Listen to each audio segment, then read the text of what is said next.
Hello, everybody. We are live. Welcome back to Match Day with Max. It's a Thursday evening, and if you've been asleep all day, Forest have sacked Chris Hughton. I'm sure you've all heard the news by now.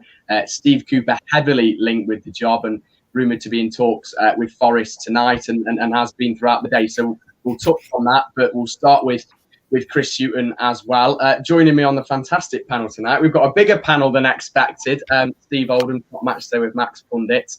And you're always good to talk. You're always good to talk to, Steve. And I was obviously sat next to you last night as well. Yeah, it was. We sort of like called it, didn't we? Halfway through the second half, we thought, yeah, this is going to happen tonight.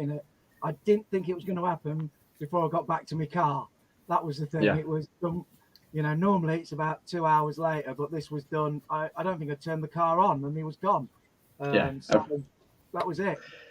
Yeah, Percy reported it on the Telegraph. Lisa Fox joined us as well. She wasn't there last night. She had other commitments. She was at Baseford. I don't really blame you, Lisa, but we'll delve into the sackings in a moment. Chris Keeney is also joining us. Analytics Forest. You're making your Match Day with Max debut, Chris. So nice to talk finally. Cheers for having me, Max. I'm a bit nervous on my debut, but see how we go. It's all right. We're all professionals, especially now we're live. And Matt joined us as well, Forest fan base, and he's been on a few times before. Yeah, I'm still waiting for the check, and I hope you've spent all the budget on that flashy intro as well. I have, sorry. Anyway, what I wanted to kind of show to start off with was the club statement. Kind of fancy, I can put it on the screen. It read, I'm sure you can read that yourselves, but it was quite a nice club statement, really. They thanked Chris for his efforts, and especially during kind of the COVID time, and he joined in that kind of second line as well. Stephen Reid will take temporary charge for the first team as interim head coach, unless obviously somebody's appointed by Saturday. Obviously, Forest are away at Huddersfield on Saturday. So we will start with last night's game. Steve, we will start with you. What did you make of it? It was almost just inevitable that was going to happen. And would you say two silly mistakes, or would you say kind of an all-round poor performance? I think you've got to say the first 15 minutes we looked all right. We hustled and bustled, didn't we? But we didn't again look as if we were ever going to score. But then I do think once that first goal went in from Middlesbrough, and it was a mistake. I mean, Zink he had two easy passes, one to Yates, one to Lowe. He wanted to do 1, 2, 3 more extra step overs. We got caught in no man's land. Bang in the back of the net. There we go. And it was like being at the ground then, Max. You were with me. It was like watching the telly and having a power cut, because then it just sucked everything out and everyone was flat. And that was it. We never got going again, really, did we? I think Worrell missed that chance, and you just knew then Warnock had got the game.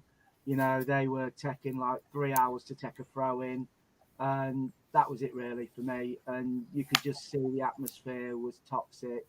Second goal, well, you just feel for the lad, and I felt for Chris Hughton because he must have just thought, what can I do? That was it. But it was it, weren't it, really? It was just, that was it. And it wasn't a surprise, I think. I think we all walked out from that ground thinking, well, it was only going to be a matter of time. I sort of think that he might get the Huddersfield games.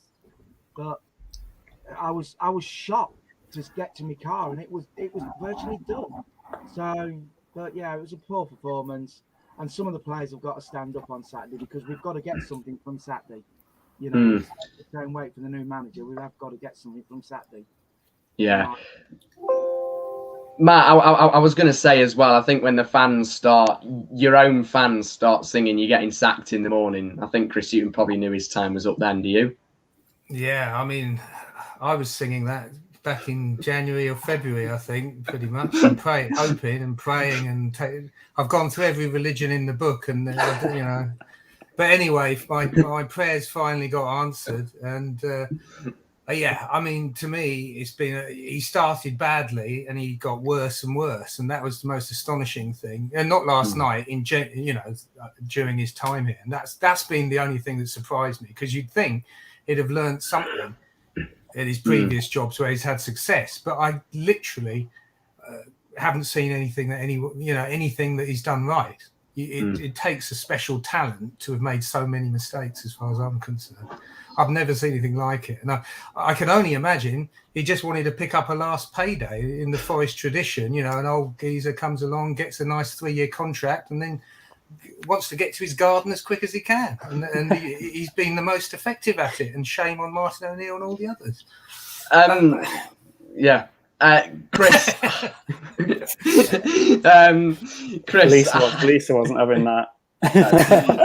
Okay, Lisa, we'll go to you. Do you agree with Matt? Because Hughton's track record when he came into the job was unbelievable. And I said, when I can remember speaking to you, Lisa, when we sacked Lamucci and we appointed Hughton, I said, if he can't get us up, then nobody will be able to. We said exactly the same thing, didn't we? The pedigree of the man is incredible, and what he's done elsewhere is he's been successful. And Matthew, you're so disrespectful, man. Honestly, what Pierre said about the rabbit getting us promotion with that team, I can only think it was a rabbit that was in the background at his previous clubs. That's all. No, but honestly, what has he done at Forest? Because I've asked, and you tell me what he did right. I'd love to know, because every single player has gone backwards, haven't they? If you think any of them have improved, even the worst ones, who we all have but all of them have gone backwards. So, I just don't think we can just completely blame Hughton, though. I just think, life's kind of taken over the last 18 months. And at the end of the day, I think it's a lot, the situation is actually a lot bigger than Chris. And I wish him all the best for the future, because he's not become a bad manager overnight. He has had success elsewhere, Brighton, Norwich, Newcastle, he's done well. So you can't always, a bad workman doesn't blame his tools, whatever. He's never come out and slated our players, but our players have not stepped up and performed 100% for him. And I feel really, really badly that, sometimes a manager just doesn't fit. And we were really excited, as Max said, when he came in. We both said, if he can't get us up, nobody will. And I still feel exactly the same. We are in a downward spiral. Whoever comes in next is going to have to hit the ground running. And I do feel for him, because ultimately it's just an absolute pile of rubbish, isn't it?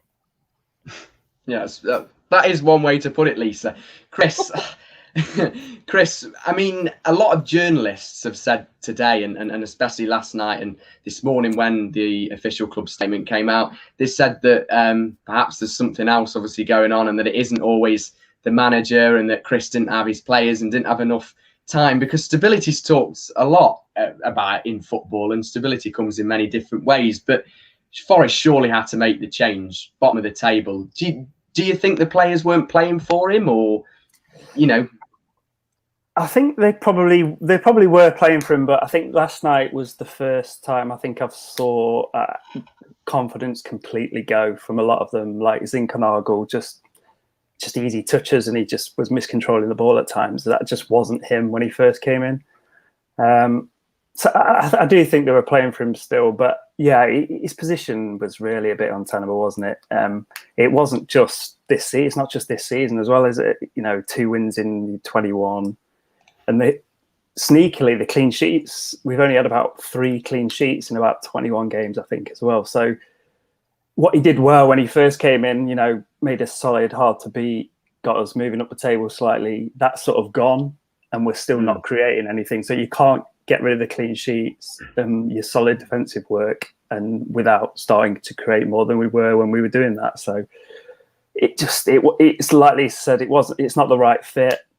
I think there was a few murmurings when he did come in. I think I felt it was a good appointment, but you speak to a few people at Brighton and they were sort of saying, well, if you look a bit deeper into it, he's a bit one-dimensional at the minute. He wasn't improving players. Younger players weren't getting a chance under him, that sort of thing. I think they've gone to another level under Potter. It'll be interesting to see where he goes from here, whether he gets another championship job. I think he probably will. There was talk today of there was talk today of him actually having admirers in the summer from another championship club that was a bit higher up than Forest. Maybe I don't know who that was. I couldn't really He think was linked with who Bristol. that could be. Was it Bristol Because City? I think before he came to Forest, he was linked with Bristol City, but it could have been another Championship club that potentially had Yeah, come because down. I think it was somebody said it was in the summer, so I think Bristol City got Pearson before the summer, didn't they? Yeah. So I don't know who that it might come out in a few days' time, but yeah, where he goes from now, that'll be interesting to see, and we'll see how he does at another club. Yeah, but going back to all that, a manager has to do manager things like motivate players, pick the right players.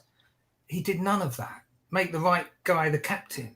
You know, it's all very well being nice. If we're a charity, fine, but we're a football club trying to get promoted, as far as I know. You know, Yeah. I don't get it. We all thought he'd do a lot better, and he did astonishingly badly. None of us could have guessed. Yeah. But it was obvious, and the writing's been on the wall since the beginning, and it's just been how long it's taken people to twig. Yeah. Chris asks the all-important question, Steve. Who's next for Forest? What is next? There's obviously been, I mentioned it at the start, loads of speculation today. Steve Cooper apparently in talks with the club. If we were kind of leaving Steve Cooper out of the equation for a bit, Steve, who would be your man that you'd go to, or you think that the club would go to with Dane Murphy's new style? Pep, try and get him away from Man City. See if he wants to come. No, I don't know. I think this is a crucial thing for me. I said to you last night at the ground, has Dane Murphy been given a blank piece of paper by Marinakis and said, go and make us good, yeah, sort it out, and is it blank on both sides? Whatever you need, we'll get it. Or has he been given that blank piece of paper, but on the other side it's got, you can't do this, you can't do that, we've got to do it this way, and is he getting interference? This is the big thing for me, because I agree what Lisa says. I don't think you can blame Chris Hughton. I know Matt doesn't like him, and he's obviously not going to send him a Christmas card in the next couple of months. I've got a load of spare things. And I was a Chris Hughton fan, and I actually said to you, Matt, when we got appointed, I thought, yeah, this guy will get us up. All right, I put my hands up here now and say I got it wrong, but I was always a Chris Hughton fan. You interviewed me after the Derby game, and I said, this is where we are. First half against Derby, my mouth was touching the floor because I couldn't believe how poor we were. And then second half, we changed it. So we need someone who's young, and it's got to be someone who's going to turn these players, make these players good. Because, last night, Alex Myton's sitting next to us. He's not injured. So why? Why have you got Alex Myton, again, a young player, because that's what we've got to go with now. These players have got to get us out this dire situation we're in. So I don't know. I don't think Chris Wilder, John Terry, that would be a disaster. John Terry would be a disaster in all avenues. I think that would be a disaster. And I don't think the club are going to go down that way because I don't think they're going to gamble. They've got to get this right, Max. I seriously think these owners have got to get this right. And they have got to get it right. We've had O'Neill, Lamucci, and now Houghton. So you'd think, somewhere along the line, mate, I don't know. To me, I think it's Steve Cooper, but out of that, Chris Wilder might be a dark horse, but I don't think that's going to happen. Someone said Frank Lampard, he ain't going to come. Lots of journalists have said it. Don't put your money on Terry or Wilder, so maybe those two are kind of ruled out of it. Lisa, who do you want? Would you be happy with Cooper? Mr. Negative style football? Why not? It's not something we're used to, is it? He's done it. It's another manager that has not got a lot of championship experience. He's only had 2 seasons, is it? Yeah, he took Swansea to the playoffs both times. Both times. And it's a very difficult appointment. I agree that it's got to be right this time because whoever comes in now has got a big job on their hands. I wouldn't want anyone like Cloughie. I wouldn't want anyone like Andy Reid and Cohen. I know that you don't want anyone to come in and fail. Of course you don't. You're a Forest fan, and ultimately we want to be back in the Premiership. And Hughton had got good pedigree. For me, maybe it's got to be somebody that, whilst I know that Cooper is probably the favourite and may well be appointed tomorrow, may well be appointed Saturday. I wouldn't give Max the job. I'd give Matt the job. Oh no! Nah. Oh, sorry, he's not young. No, forget that. To be fair, I would go with somebody that is unknown, somebody that we don't know, who a bit like Sabri, because actually Sabri just got the fans back. Sabri had us singing that loving feeling, and we believed. And I, you know, at the end of the day, it wasn't sexy football. It wasn't pretty at times. I think we've all forgotten that. But we were on the cusp of something that was really, really good, and all the fans were together, and it was really quite special. And that the disconnect that we feel now, you know, we're a million miles away from where we were just 18 months ago. Yeah, you're spot on. And I was on the radio the other day, and well, it was yesterday, and said that I thought that there was quite a, you know, there wasn't a connection between the fans and the club. Chris, would you take a manager that got the fans going, a bit of a passion merchant? I don't know. I think Cooper's definitely got it. From what I've heard anyway. I think Dayton quite liked him when he was at Swansea. I think mainly for for how he is with young players. Definitely plays young players, can improve young players. Obviously worked with England youth players. Got a few really good loans in at Swansea through that. The only thing I would worry about is obviously he's quite a defensive, well, not defensive manager, but it's quite dull at times. It's pragmatic, and they did get a bit lucky last season. They didn't really deserve to finish in the playoffs, to be honest. They got a lot of late penalties. If you look at the underlying numbers, they were pretty much a mid-table team. Obviously, they had IU that could pull something out of the hat. We don't really have that at the minute, so that would worry me. Mm-hmm. So it's a bit of I'm a bit of 50-50 with it. But I know that one of the important things for Forest is to get the age of the squad down, to start playing young players that we can develop, sell on, which says to me we're not going to have a lot of money to spend in the next few years. So maybe he's the right fit in that sort of frame.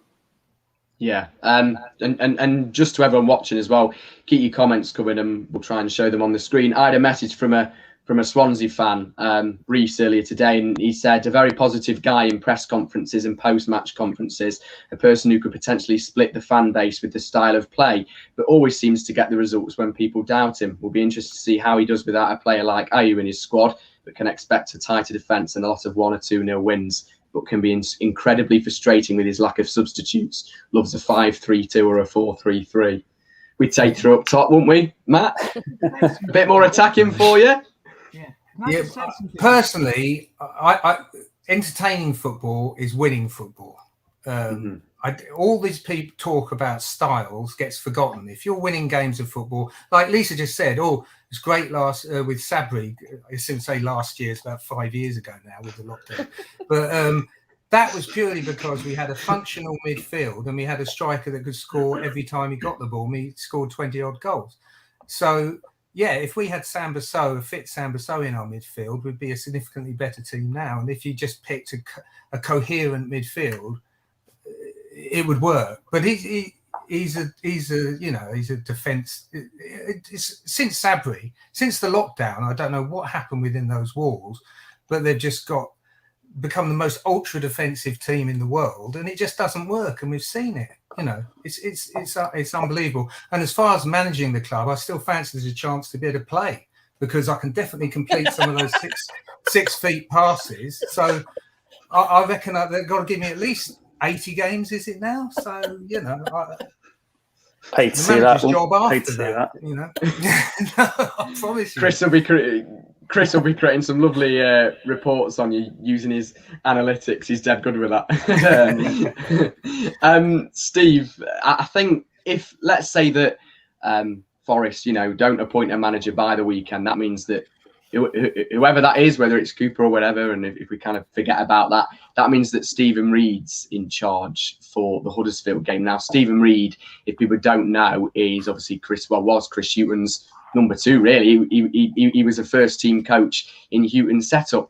Do Do you find it weird, Steve, that they've kept him and almost, if he's going to be in charge for the Huddersfield game, he's still got Hughton's style of football?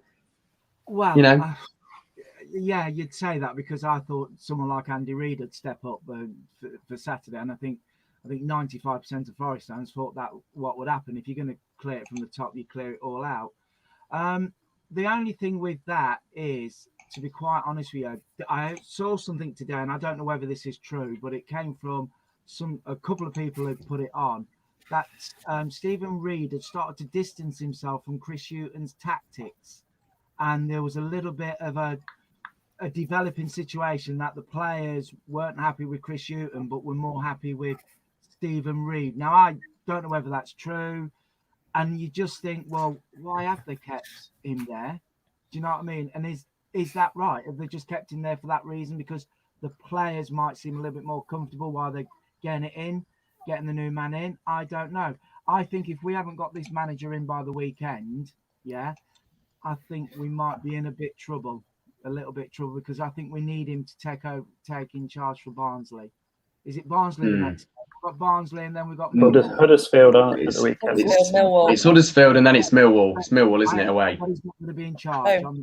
He's not going to be in charge. But I'm saying after that, we've got Barnsley and we've got Millwall, and then is there an international break? No, national break. She knows it all. We've got Birmingham. So we need to get someone. I think we need to get someone in the stands on Saturday to have a look and think, right, okay, this is what I've got, and I can hit the deck running on Monday. So is the Barnsley game Tuesday or Wednesday? I think it's a Tuesday night. Oh, no, is it Wednesday? We should just get Lisa presenting Matchday or Max from now on. Yeah. It's one there is so many night games, I suppose you lose track. Lisa, like Steve said, I think obviously the next two games are vital for Forest, and that I worry that if we lose those next two, or we don't pick up at least 3 points, we're going to be getting further and further adrift. Obviously, Derby might come down with us with their point deduction, but that's another topic to talk about. So Lisa, do you fear for Forest's safety this season, considering the start we've had? Well, considering the start, of course I do. I mean, we were only just safe last year, and we've not started very well. And you look at the teams around us, and you look at the teams in the league, and you say, are there 2-3 worse teams than us? And I don't know that there are. So we're in a bit of a pickle, definitely. But you've got that, like I say, the person that comes in now, whether it be for Saturday or whether it be, as Steve just said, in the stands on Saturday to take a view on who the personnel are, that he can then come in next weekend and properly hit the ground running and change things up a little bit. That's got to happen, and it's got to be, you know, ultimately we've got 3 or 4 weeks before the next international break. Nothing can happen personnel wise in terms of players until January, really. So he's got to deal, you know, with what he's got in front of him, and it's going to be quite interesting to see who it is and what actually happens. We've got to pick points up. I mean, we went to Derby. How bad are they for us to actually have points? You know, that's it really. But we can't be relying on other teams. It's always the same. You've got to start grinding out results somewhere. And Millwall at home, you know, we know how bad we were last time we played them. Is that not about time we start to make amends? Well, the last time that Forest won a home league game in front of the fans was the Leeds game under Lamucci, when we won with Tyler Walker in that last minute goal. To wrap it up, guys, because I don't want to keep you too long, and obviously there is only so much we can talk about with the manager going. We'll go round and we'll start with you, Matt. Who do you want as Forest manager? You can include Steve Cooper in that. I just want their name. I don't care. The whole culture has to change. The whole culture has to change. Yeah. You have to get someone who is going to... Personally, you could just chuck the bench off the weekend onto the field and chuck in a few under-23s. And if you can't get in the top half of the table, you're not good enough, because our bench was perfectly good enough to be in the top half of the table. It shouldn't be a difficult job, but the culture has to change.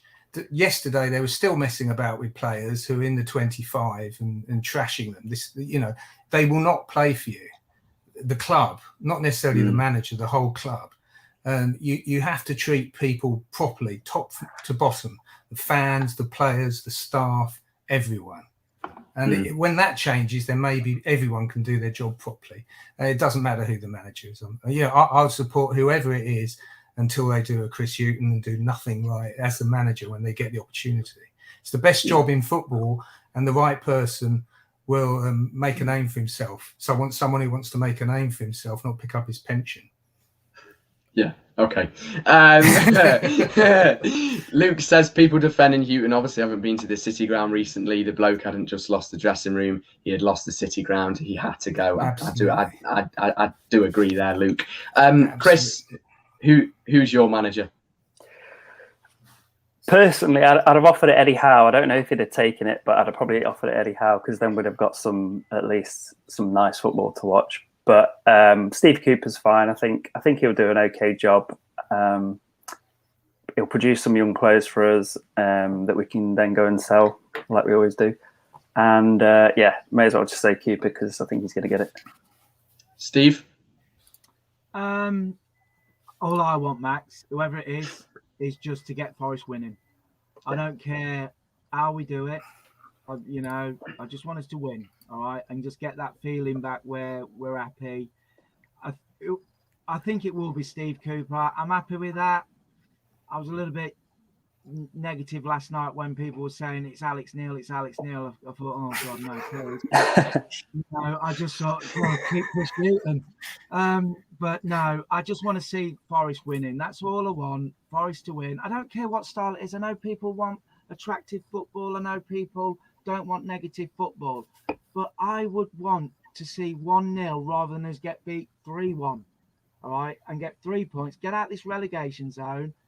We ain't going to make the playoffs. So if it is Steve Cooper, he ain't going to get the magical 3. All right, sorry, he ain't. All right, we've got to stay in the league. So I don't care.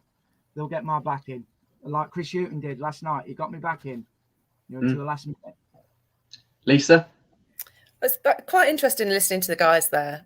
For me, this time last season, Barnsley were in a very, very similar position to where we are at the minute. And they sacked the manager and got in somebody that we'd never, ever heard of and made the playoffs. So why can't it happen? The league is open to a degree. Let's make that, we've got to be positive and we've got to be behind the manager. Ultimately, I kind of agree with what your guy that just made that comment said, in the fact that he'd lost the City Ground. Certainly, I'm not sure that he'd lost all the players, but the players have got to take some responsibility. But let's do it. Let's go out there. It is definitely going to be Cooper, unless something goes drastically wrong, isn't it? All these top journalists can't be wrong. It is Forest. It is Forest indeed. Just a quick point though. I think we'd all say, as long as we've got a guy and he needs to be given time, we want to give him time. And if he shows progress, we'd wait forever. Personally, I'm not bothered about us winning football matches next week. I'd rather see kids given a chance and be able to do something next season or the season after that. I'm quite happy. Give us 5 years, as long as we can see we're moving in the right direction. And I think everyone would agree with that. 5-year plan though, Matt. No, but wouldn't you agree with that? It's got to be a plan that works. You stick with a manager, but not a rubbish manager. That's the key thing.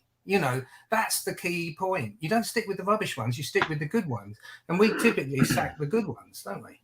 Yes, we do. Yes, we do. When you're 7th, that's the clue. When you're 7th in the league, don't sack them. It's not difficult, is it?